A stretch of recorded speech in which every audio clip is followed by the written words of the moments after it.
مرحبا بأحلى متابعين وأهلا وسهلا فيكن عن جديد. رح نعمل أنا وإنتو اليوم باستا بصوص النابوليتان أو صوص البومودورو.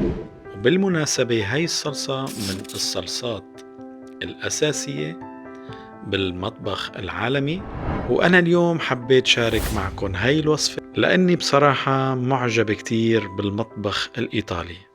اللي بيميز المطبخ الإيطالي أصدقائي إنه بسيط كتير وسهل كتير، وهذا الشيء اللي حبيته فيه. رح أعلمكن اليوم على أطيب صوص للطماط ممكن تعملوه بالبيت، وهي الصلصة هي الأساس بالمطبخ الإيطالي، وأنا بفتخر إني تعلمتها من شيف إيطالي اسمه أماتو أوروليو من سيشيليا. كل هاي الأسرار وشغلات كتير رح تتعلموها معي بهاي الحلقة. لا تروحوا لبعيد، خليكن معي لبعد الفاصل.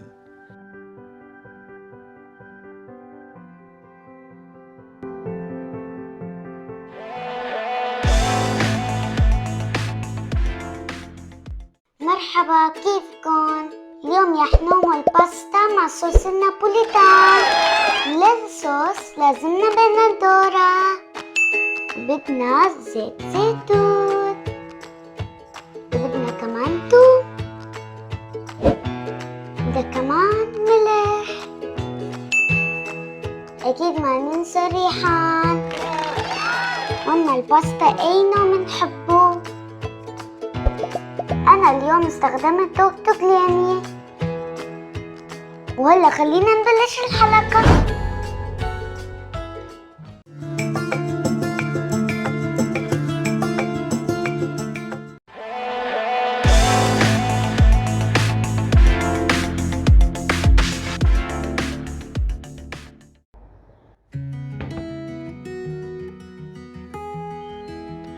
مثل ما شفتوا أصدقائي، المكونات كتير بسيطة وكتير سهلة، وهذا الشيء اللي بيميز المطبخ الإيطالي.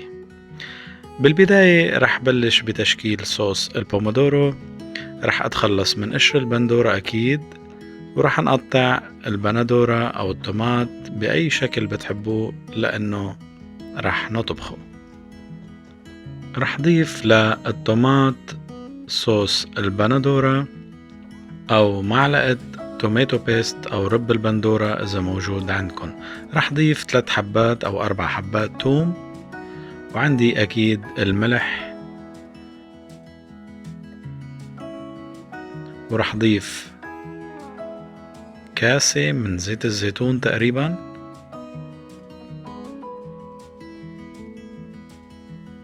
وما فينا نذكر المطبخ الإيطالي بدون ما يتبادر لذهننا الريحان أو البيزل يلي هو أساسي بالمطبخ الإيطالي. رح ضيف البيزل أو الريحان أو الحبق، سموه مثل ما بتحبوا، لصوص البندورة، وشغل عليهم على نار متوسطة لحتى يتجانسوا. إذا موجود عندكم توميتو دراي أو بندورة مجففة كمان إذا بتضيفوها رح تعطي نكهة مركزة وطعمة أطيب أكيد. طبعا هذا الشيء اختياري، إذا متوفر عندكم فبيكون كتير منيح. رح اترك الصوص على نار هادية لحتى النكهة تتركز أكتر. بهاي المرحلة رح جيب طنجرة تانية وضيف المي وشغل النار تحتها. وهلأ رح جيب فرامة اللحمة على المصفاية الوسط أو الناعمة. رح جيب صوص الطماط بعد ما انطبخ معنا منيح. رح حط ورقة نايلو مثل ما شايفين على ماكينة اللحمة لحتى ما نوسخ الطاولة وثيابنا. هاي الطريقة بتحاكي الطريقة التقليدية يلي عادة كانوا بيستخدموها قديما بماكينة فرامة طحن البندورة، وهي ماكينة تقليدية قديمة، أكيد الجيل القديم بتذكروها. هاي الماكينة أساسية بالمطبخ الإيطالي لأنه بتعطي نكهة مختلفة تماما عن خلاط الميكسر أو اللي فيه شفرات، وهذا الصوص النهائي اللي حصلنا عليه. هذا الصوص نفسه ممكن نستخدمه للباستا أو حتى لصوص البيتزا. ما فيني أوصف لكم النكهة قديش طيبة. نكهة الحبق والثوم والريحان وصوص الطماط كلهم صاروا بهاي المعلقة. بهذا الوقت صار عندي المي جاهزة لسلق الباستا. رح استخدم الباستا أي نوع ممكن بتحبوا. إذا عجبكم الفيديو ما تنسونا باللايك والكومنت. طبعا بعد ما غلت الباستا بحركها كمان عشان ما تكتل على بعض. بالمناسبة كل كرتونة أو كل علبة باستا بيكون مكتوب عليها الوقت المفروض اللازم تنسلق فيه هاي الباستا. بعد ما صارت عندي الباستا جاهزة رح صفيها من المي ورح ضيفها بوعاء فيه مي وتلج لحتى وقف عملية السلق.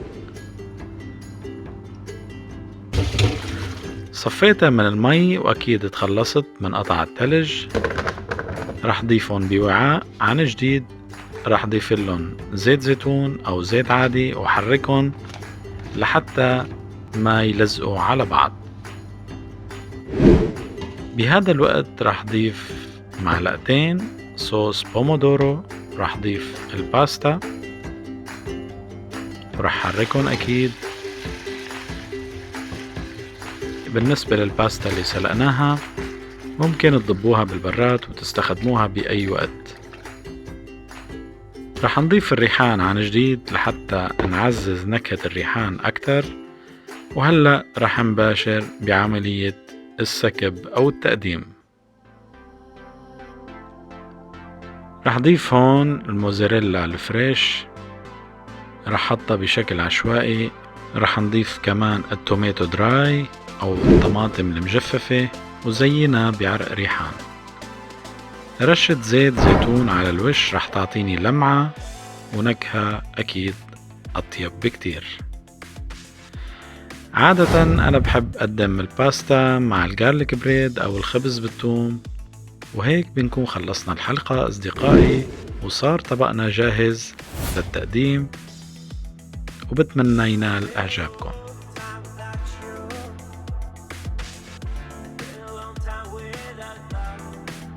وهلأ صار لازم ندوق أكيد وأعطيكم رأيي بكل أمانة وصراحة.